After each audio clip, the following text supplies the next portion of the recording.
Well, the end of day 4 from Land's End to John and Groats. And there's no nice way of saying this, it was the worst day cycling I've ever endured. My morning started at 4, so I'm still shaking because I'm shivering with cold.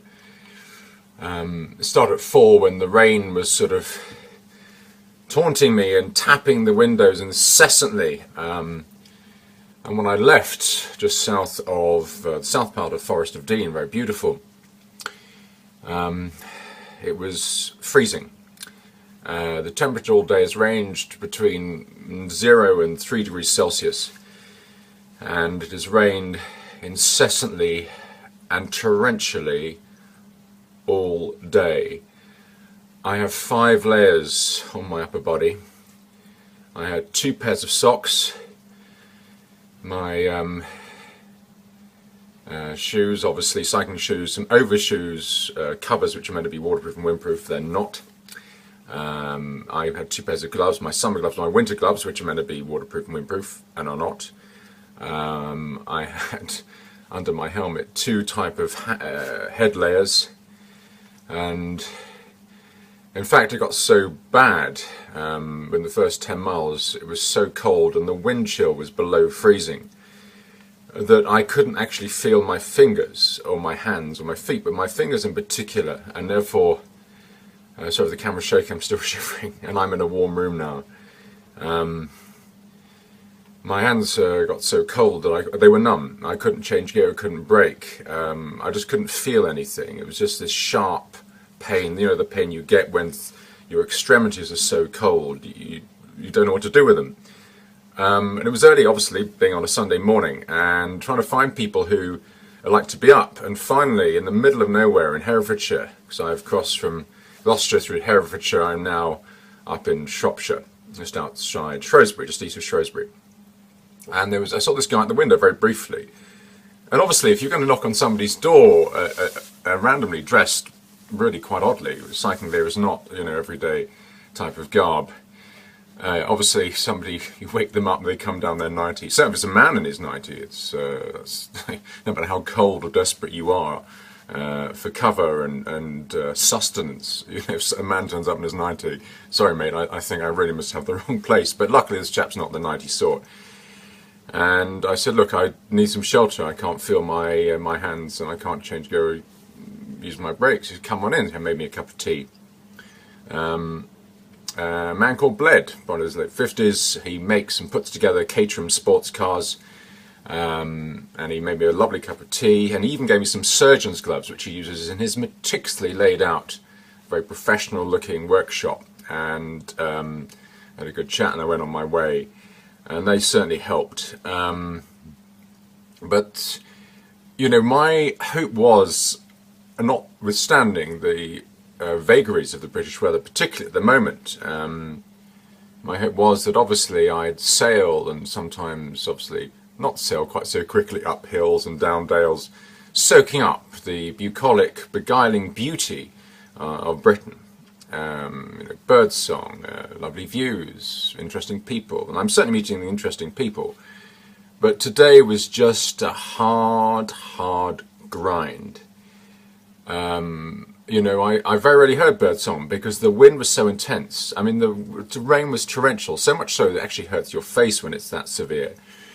But it's the wind, the ferocity, the viciousness of the wind. It was cold, it was biting, it was so strong, and it was a headwind for 78% of my journey. My average speed today was about 10.5, just over 10.5 miles per hour, which is quite a few miles less than I would normally do, even laden with kit. That's how tough it was.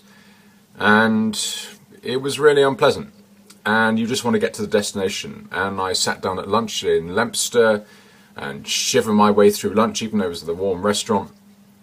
And I just wanted to crack on with things. But in the last 20 miles, things got even more unnerving because I was going through these country lanes, and often some of them were very steep. Well, they say lanes. I couldn't see the lanes because they were just raging torrents of water. And on at least 10 occasions that I counted, I had to actually cycle through mini lakes, mini ponds at the bottom of some of these hills and roads. On one occasion I was actually up to my calf muscles cycling through a 20-metre long pond of water in the middle of a country lane, brown water, and then cycling uphill, and it's just, you cannot see the road, just a raging torrent. And when you're coming downhill or uphill, particularly downhill, you're looking out all the time for potholes, of which there are many in country roads, which you could buckle your wheel, and you know, you're in the middle of nowhere with a buckle wheel, you can't cycle anywhere, and you may be badly injured because it will throw you off your bike. So I've got quite a bit of kit, and also I'm clipped in because I've got spuds, or SPDs as they're known. Now that's one thing. It was bad enough. I mean, I was soaked through anyway and cold, but in the last 15 miles my brakes are so wet that they decided not to work. At best they did 5% of what they should have done, 5%. And what was happening, I was coming down these country lanes and I had the brakes full on. I mean, I cannot have squeezed them anymore. I have a racing bike, and I was in the drops, as they say, and the bike, the brake levers are actually almost follow the shape of the U-shaped handles. The drops, as they're known, because they drop down in a U-shape. I had them right up against the brake levers, right up against the handles. That's how far I was putting them, making no difference. And looking out for potholes, and you cannot see because you're just going down a stream of water. You cannot see the road. Trying to avoid all sorts of debris that give you a puncture tyre, even rip your tyre. And obviously in the blind hope that no vehicles come in the opposite direction, these narrow lanes. Otherwise I couldn't have stopped and I would have come off worse, and that would have been a really bad day out. And if I was coming across some big junctions where I did coming into Shrewsbury, I couldn't stop. It said, you know, give way 50 yards, coming to a massive T-junction or roundabout. I had no choice. I couldn't stop. It was luck and timing and God's will. So I'm finally here tomorrow. Tonight, I leave tomorrow for Blackburn.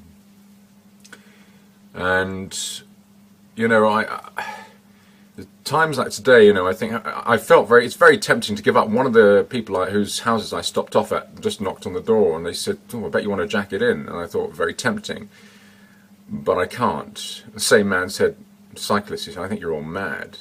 And I thought, well, do you know what? I have no counter argument to that. I quite agree.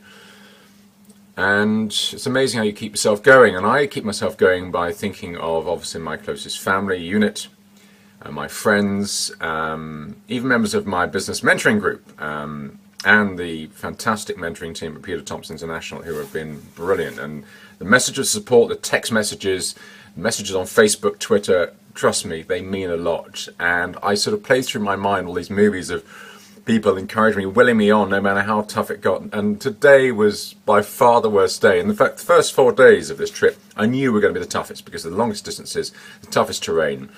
What I didn't quite factor in is the outrageous severity of the weather, certainly today. It's the most unpleasant ride I've done, but the most unpleasant ride for a good cause, and family, friends, and those who are being so supportive of this adventure. And the 2 charities I'm sponsoring, I'm getting sponsorship for, namely Acorns, which helps terminally ill kids, and Kidscape, which helps kids try and those who are bullied and abused, and tries to combat that. Then these are great motivations, and it's the challenge of overcoming this, no matter what adversity, to know you can get through. And there are many times today I thought it was so bad. Funnily enough, there were no cyclists on the road. Even people in cars are looking at me going, and one actually mouthed to me with about 50 miles to go in the country lane, he said, "You're mad, what are you doing?" He looked quite upset about it. It is warm, comfortable 4x4 with his 2 chins and bored-looking wife. And I thought, well, given that option, I prefer to be doing what I'm doing. But hopefully tomorrow, they say it's going to be sunny and about 20 times warmer. I hope so. Today's been a tough day, but I've got through it and I'm here. And I almost can't believe I'm here. I felt like there were a couple of hours. I've been on the go for 10 hours. Almost non-stop cycling, and I almost can't believe I'm here. Some of them I don't remember, some of those hours I don't really remember, they're a bit of a blur. But I'm here now, and looking forward to a hot shower, a hot dinner, a warm bed, and a good night's sleep.